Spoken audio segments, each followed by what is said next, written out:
15 years, blowing the doors off the competition. Podcasting to planet Earth. PNRNetworks.com.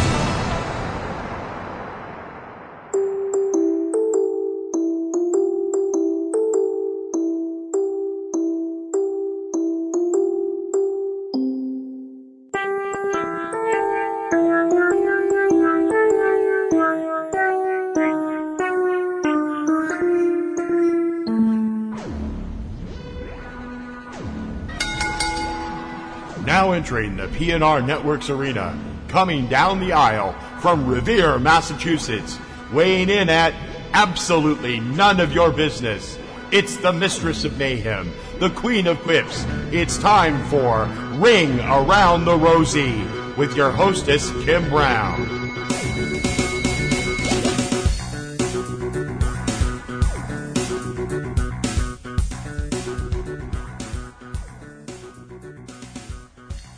Hey everybody, welcome to another episode of Ring Around the Rosie. I am your hostess, Kim Brown, aka Platinum Rose Lady, coming to you on July 11th, 2021.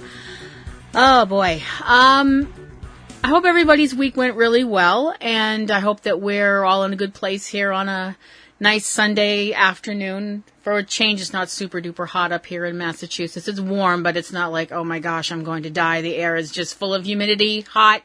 That's what Massachusetts is very good at, but at least we don't have cicadas. I've been watching stuff about this whole cicada thing that goes on. For those of you who don't know about this, and I had to do research about it because I was like, what the frick is a cicada? It's a kind of bug that I guess they lay dormant for years, and then they all just like spring up at once, and like for a certain time of year. And they're around for a little while, and then they all die, and then like another generation comes along, you know, a few years down the road. And these little motherfuckers are loud. If you listen to a video where someone's talking and they've got this is this constant, never-ending sound in the background. It almost sounds like a machine, but not quite, and it's this continuous thrumming noise. It's very weird. That's cicadas. I'm like, oh my gosh, I can't believe people. And these things are everywhere. I was watching a video from Tilted Tripod Media, and if you've never checked him out, he's really cool. Check out his site on YouTube. And he's walking down the street, and these bugs are freaking everywhere. And the thing is, they're not cute little bugs. It's not like you know, it'd be less upsetting if they were like little ladybugs, like little cute bugs like that. No, these things are like, they're like evil looking. They're like these little armored beetle looking cricket things, and it's just like, yikes. They're really scary looking bugs. Anyway, so, this week, now I know that you guys have a lot of places to get wrestling news and opinions and things like that out there. And if you've come and checked out my little slice of madness here on the interwebs, I appreciate that. I do thank you very much. And I try, for the most part, to make my show, if not fun, at least I try and be funny and try and be, you know, kind of honk, red nose, clown shoes kind of stuff. 'Cause there's enough bad news and sad news out there that I want to give you guys a good time. This isn't going to be one of those shows. I have had there's been so much going on that I feel like enough is fucking enough, that I really want to talk about that is not good news at all, and some shit needs to change. But there are some good news out there, and there are some amazing things to talk about. One of the things to talk about that is really amazing was the AEW debut of once Alastair Black, now MALACHI Black. Okay, so we've changed the first name. All right, that one really blew my mind. That show was very strange because we had all the bad weather stuff. I hope everybody's safe from Hurricane Elsa, which, you know, caused a lot of damage and wound up killing some people this week. Obviously a very scary thing. I hope everybody's okay out there.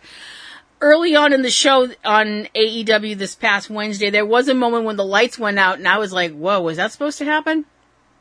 And when it happened later on in the show, and the lights came back up when Cody and Arn Anderson were in the ring about to be interviewed, and all of a sudden there's Alastair Black, who is now MALACHI Black, according to Excalibur, who then, almost kicked Arn's head off and then beat on Cody for a few minutes, beat him up. So the deal with that is, besides all of us sitting there going, what the fuck? Besides all of us who were sitting there going, what the fuck, when he got let go by WWE, very shortly, earlier on this year, in another brilliant move from the WWE, that we're like, wait a minute, he just got fired. He can't be here for 90 days. What the hell is going on? Well, as it turns out, his whole thing in the WWE was telling all these dark stories and the whole dark storyteller thing, which I thought was really cool.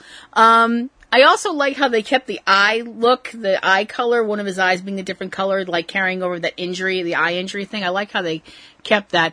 But his whole dark storyteller thing, well, now we have a different story, children, so let's sit down and talk about non-compete clauses, which are stupid and should be outlawed anyway. So, apparently, what happened with Alastair MALACHI Black's, this is going to get confused. We're just going to call him MALACHI from now on. Fuck it, who cares? What happened with his non-compete clause was that when he was brought up from NXT, some rocket scientist over at the WWE didn't notice that he was still under the NXT no-compete clause, which is 30 days, as opposed to the main roster no-compete clause, which is 90 days. So when the WWE, in their infinite wisdom, decided to send him packing for budget cuts, Dr. Evil quotes, or whatever reason, he didn't have to wait 90 days. He waited the 30 days and then just hiked his little self on over to AEW, where he can now cause his own special brand of mayhem. The end. So, wasn't that a lovely story, children?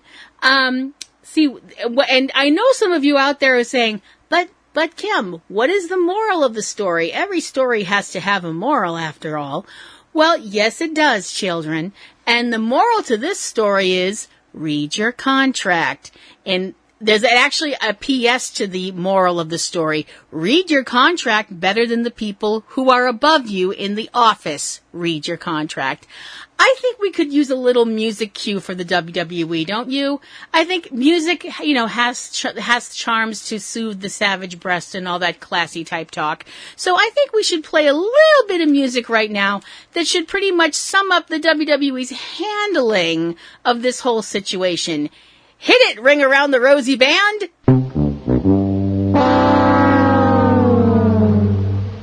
Enough said.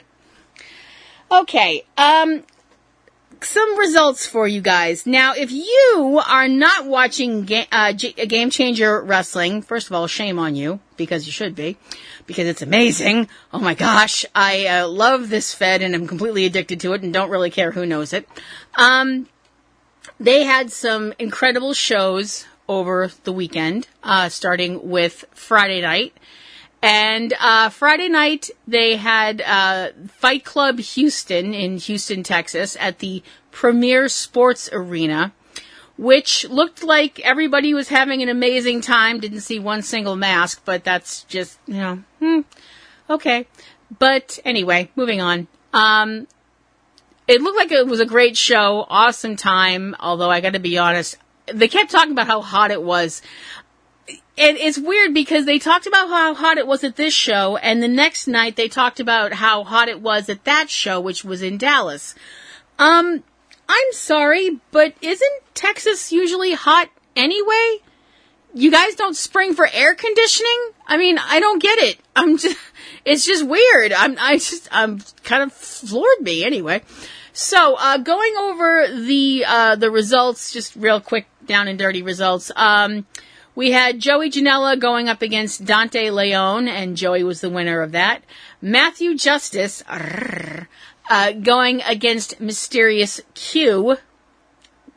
Mysterious Q. I don't know why, but why does that sound like it should be like the name of a 70s villain from like a Euro spy movie or something?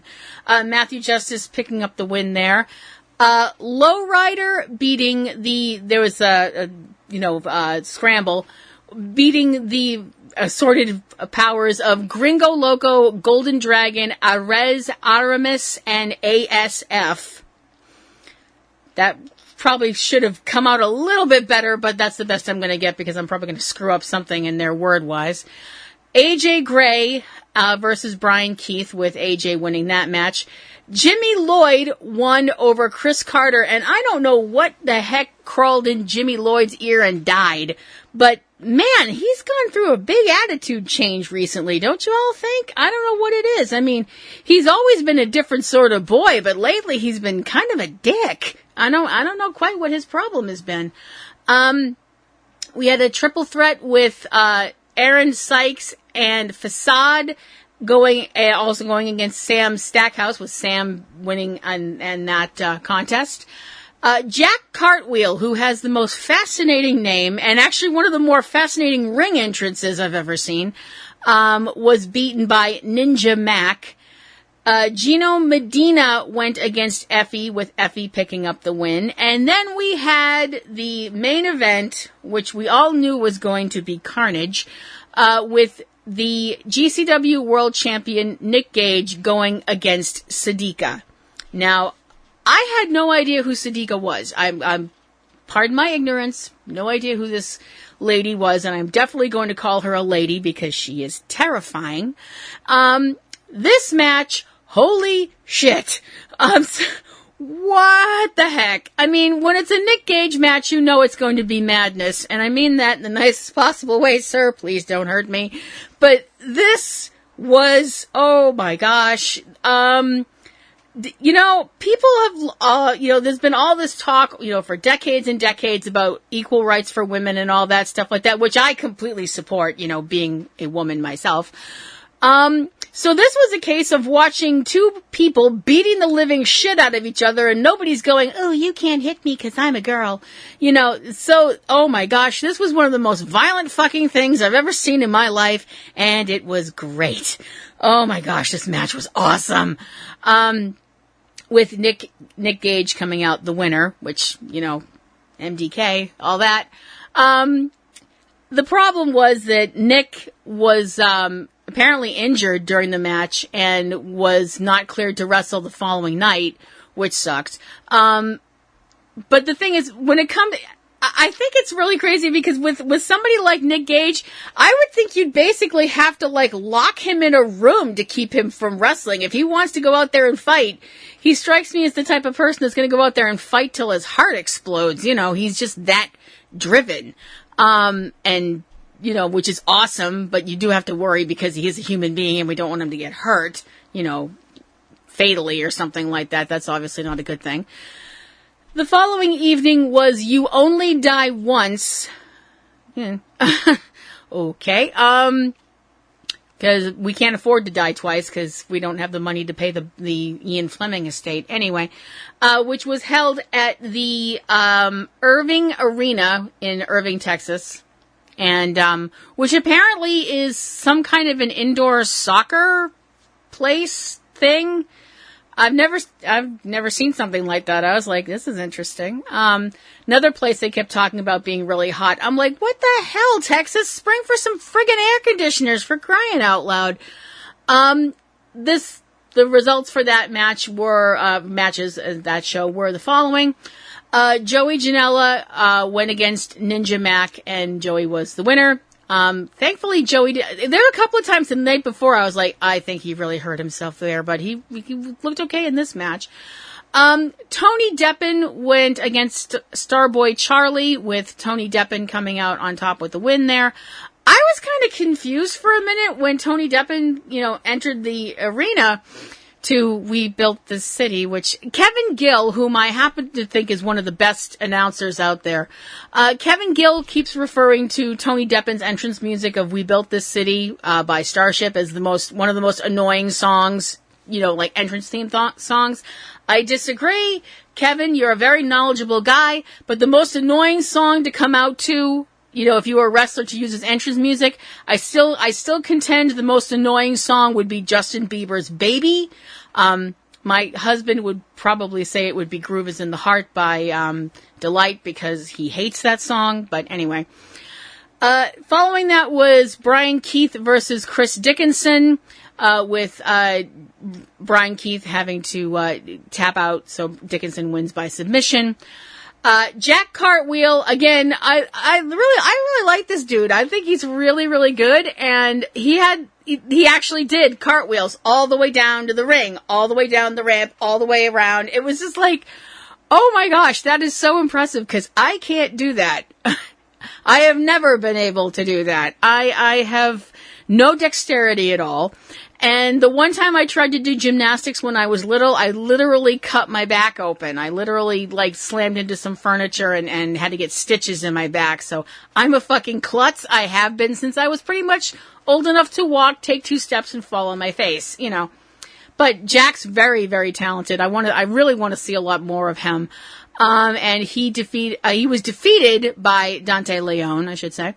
Next now we start getting into those were all really exciting matches and they were great and I'm glad we got to see them. Now we get into the really insane shit because we have the Second Gear Challenge match, which involves all the members of the Second Gear crew, beating each other up. Because competition? Because men? I don't know. I love men, but sometimes I really don't get you guys. With AJ Gray going against Mance Warner, Matthew Justice, and one called Manders. I have to say this. I think all you guys are amazing, but you're all fucking out of your minds. And again, I mean that in the nicest possible way. Cause these guys beat the crap out of each other, tried to set tables on fire. We got this stack of tables and chairs and doors and stuff and all this crazy shit. And they tried to set the doors on fire and, they wouldn't stay on fire. At least one of them wouldn't. It kind of stayed on fire for a little while and then went out. I was like, oh wow, that's disappointing. What the fuck did I just say? Like, oh, there's no fire. Oh darn. You do realize that's kind of insane, Kim, but oh well. AJ Gray wound up winning that. And after the match, we had some In-N-Out burger food. They had French fries and beer. And I'm like, what? Vodka. I think it was vodka involved too. I'm like, wow, there's alcohol involved in a GCW match. Color me stunned. Following that was Jimmy Lloyd going against Facade, who was out there with Danny Moe. Jimmy Lloyd wound up winning that match. The next match was Siddiqa going against Schlack. Now, Schlack is terrifying. There's no other way to put it. I'm not saying that's a bad thing by any stretch of the imagination. Actually, Schlack is awesome. Schlack is awesome in the way that the word awesome, people don't tend to think about this, but the word awesome actually means inspiring awe, A-W-E, and that doesn't always mean good. Awe can also be, oh my god, it's Godzilla and he's going to wreck our town. That can also be a version of awe. And that is the kind of awesome Schlack is, because Schlack is one of the few human beings I would actually worry about Godzilla if they got in a fight. This match was, oh boy. The crazy thing is, there's so much happening in this match. There's all kinds of crazy shit. The one thing that completely, I was like, oh my gosh, I'm so cringing so hard, was a point where Siddiqa was on the ground and Schlack is like stamping on her, how do I put this? Oh dear, how do I put this tactfully? I can't. He's stamping on her vajayjay. He's just stamping his foot into her mommy basket, and I'm like, oh my gosh. I'm like, anybody wants me, I'm gonna be cowering behind the couch, cause I think I'm traumatized. I'm pretty sure I'm traumatized. Schlack wound up winning that, Siddiqa was, needless to say, not happy. I bet her significant other never forgets their anniversary, if they're smart. She got on the mic and was complaining a lot and challenging Schlack to fight again, like at that moment, which I'm like, I don't think I wouldn't do that. That was one problem that we were having both nights. We had a very hard time hearing the volume, guys. GCW, y'all need to do something about your volume. It went up, down, sideways, and all over the place. Following that, we had a challenge match between Alley Catch, formerly Alley Cat. I don't know what happened there. Going against Effie. This got insane because could this have been the implosion of Bussy, which was the name of their team. I don't want to get into that at all.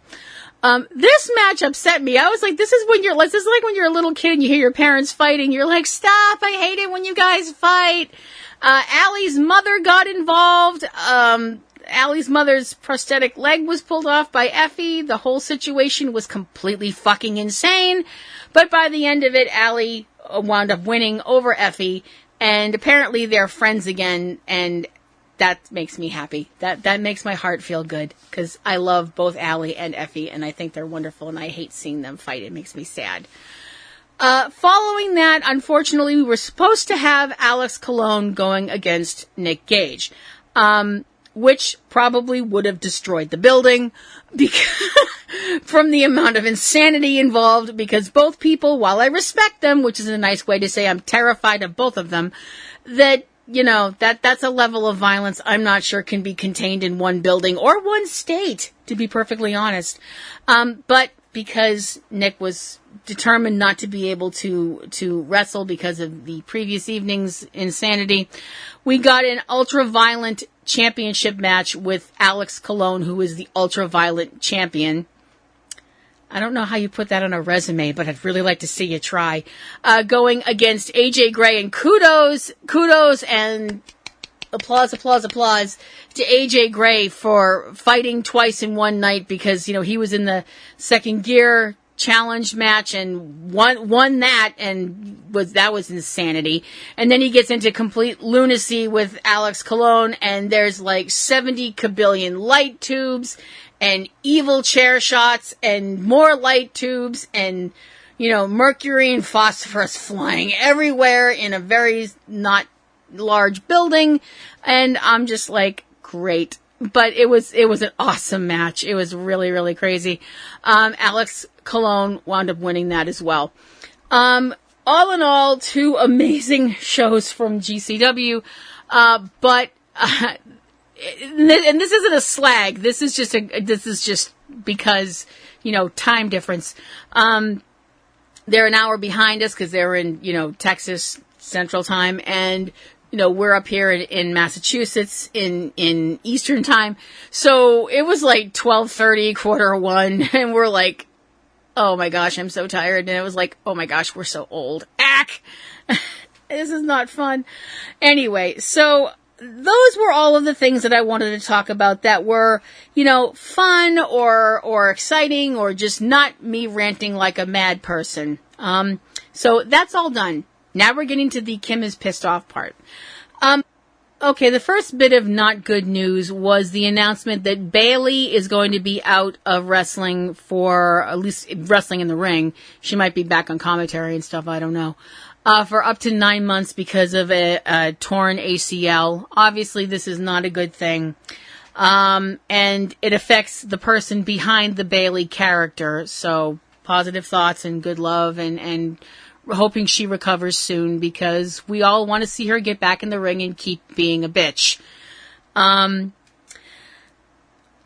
We got some other news that is obviously not good news, with the arrest of Jimmy Uso, again, for driving while intoxicated, again.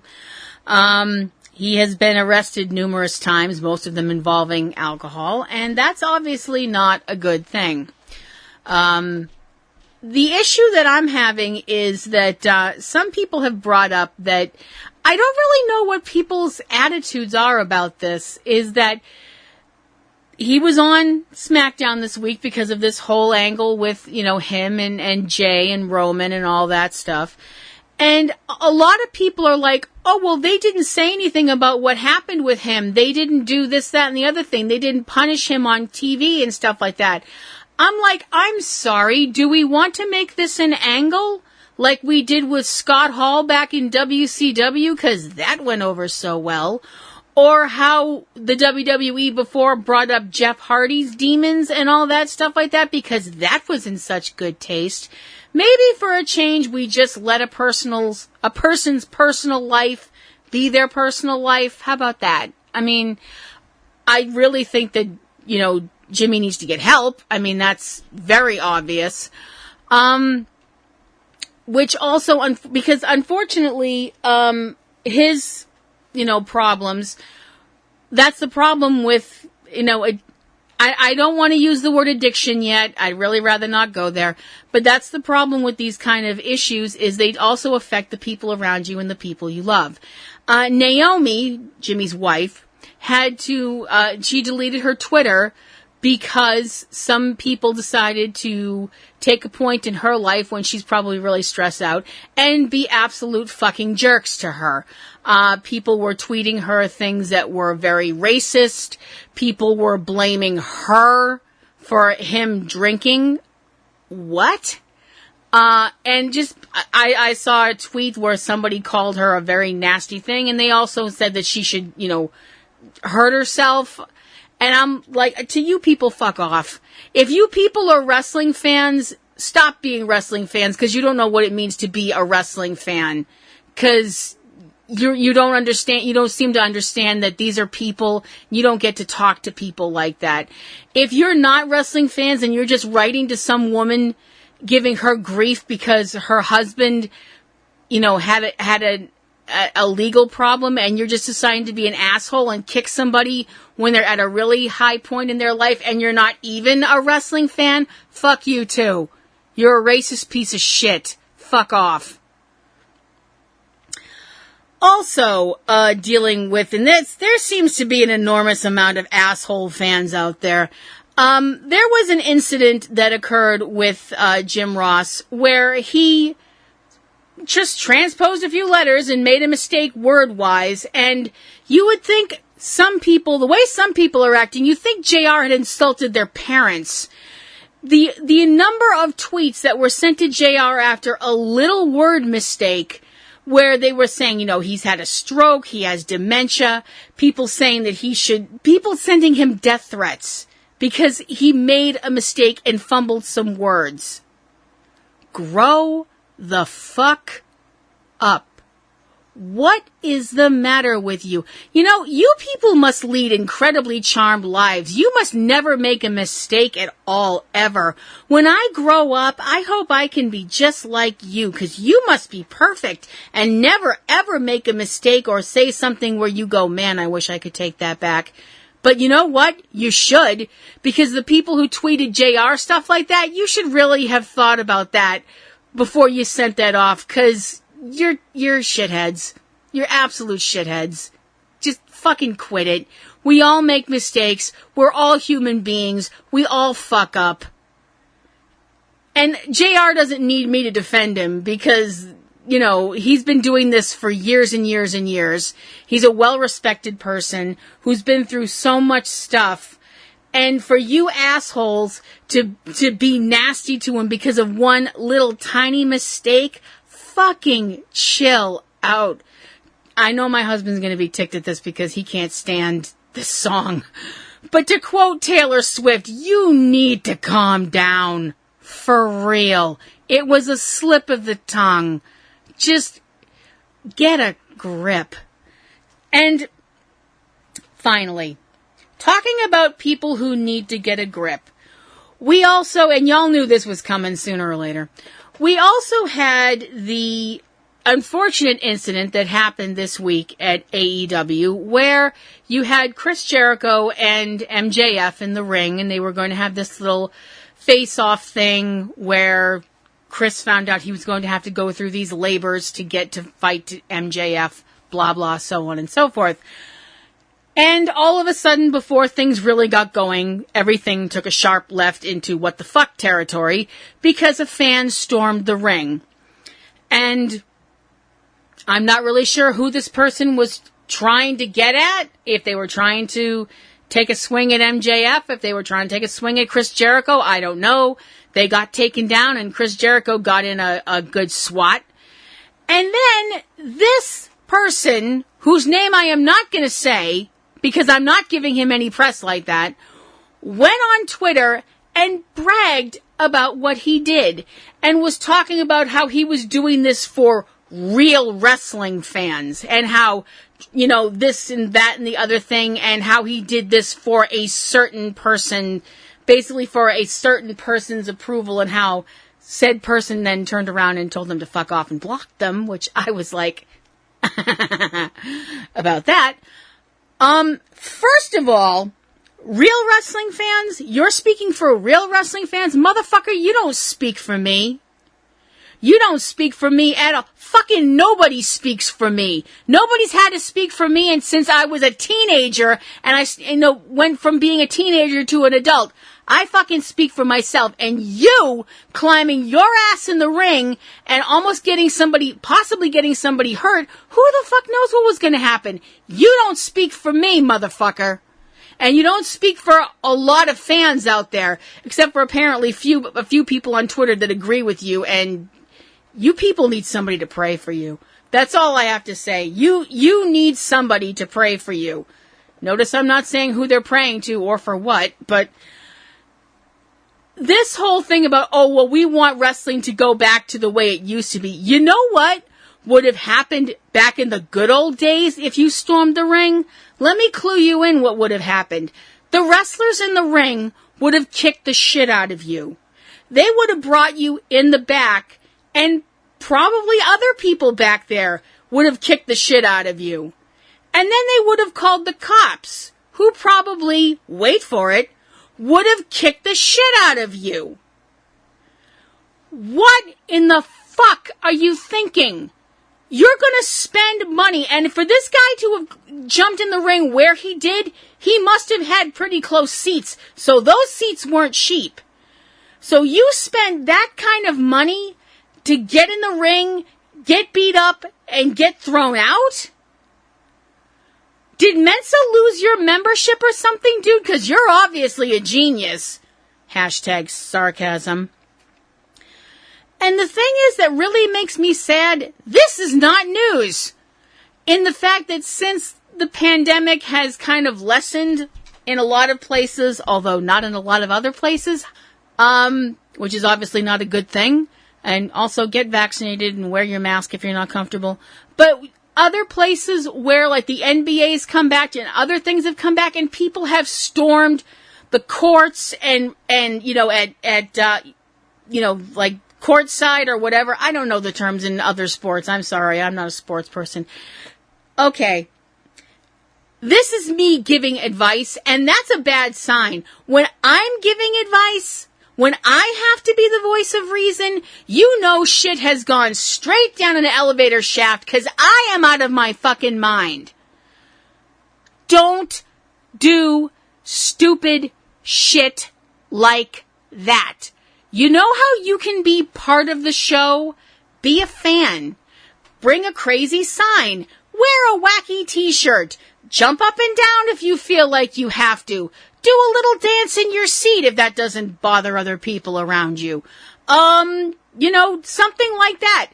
You don't jump in the ring. You don't try and assault a professional wrestler. And for you to be like, for this person to be like, well, I did this for somebody else. No. You did this because you were trying to bring attention to you. Congratulations. Now everybody thinks you're an asshole. Good job. I don't get it. If anybody ever wants to think for 2 seconds that this is a good idea, go back and look at some old wrestling footage. Go back and look at the night that Hulk Hogan joined up with the NWO and a fan came in the ring and they kicked the shit out of them. I've seen footage from Germany or somewhere overseas. I think it was Germany. It might have been a German WWE show. Some fan jumped in the ring and started pounding on Triple H in the back of the head. Him and Austin kicked that guy's ass. These are people who are trained professionals and know how to beat people up. It's their job. I'd really like to see some of these dumb fucks try that at something else. Like, I don't really want to see anybody do it, but you know what I mean. You'd never see somebody do this at, like, you know, a kickboxing thing, because you'd get your head kicked off. And you know what? You deserve it, because you were fucking stupid. It just boils down to enjoy the show, have fun, have a good time, but don't be a fucking jerk. Enough said. So, this show got a little rantalicious, and my husband's probably going to edit the crap out of it, which I understand, because sometimes I get a little bit, sometimes my mouth gets a little ahead of my mind, and I admit that. If you have any questions, comments, queries, complaints, money, anything you'd like to send my way, platinumroselle@yahoo.com. You can also check me out on Twitter, platinumroselady@twitter.com. Please check out all the other fun stuff on our channel and all the other fun shows. And just take care of each other. Everybody, seriously, we're all in this together. There's no reason we all have to be tearing each other apart. We've gotten through a really terrible thing with this pandemic. We've lost so many people. So many people have had their lives completely turned upside down. Let's not start ripping each other apart now. I mean, it's just craziness. So, this is Kim Brown signing off for another week here on Ring Around the Rosie, reminding you to love the ones you hug the ones you love, and take some time to stop and smell the roses. I'll see you around, guys. Be good to each other. Bye-bye.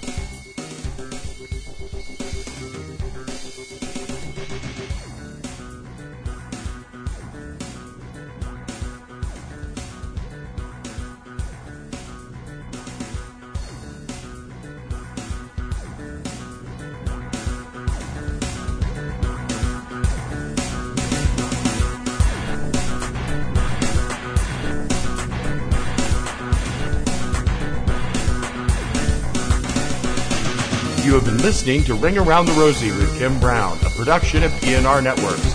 Keep in touch with all things about the show at http://ringaroundtherosie.net. Ring Around the Rosie intro performed by Eric Lyon. Ring Around the Rosie theme by Digital Juice. Join Kim for a new Ring Around the Rosie every Wednesday. Ring Around the Rosie is copyright 2018 PNR Networks, Boston, Massachusetts, USA.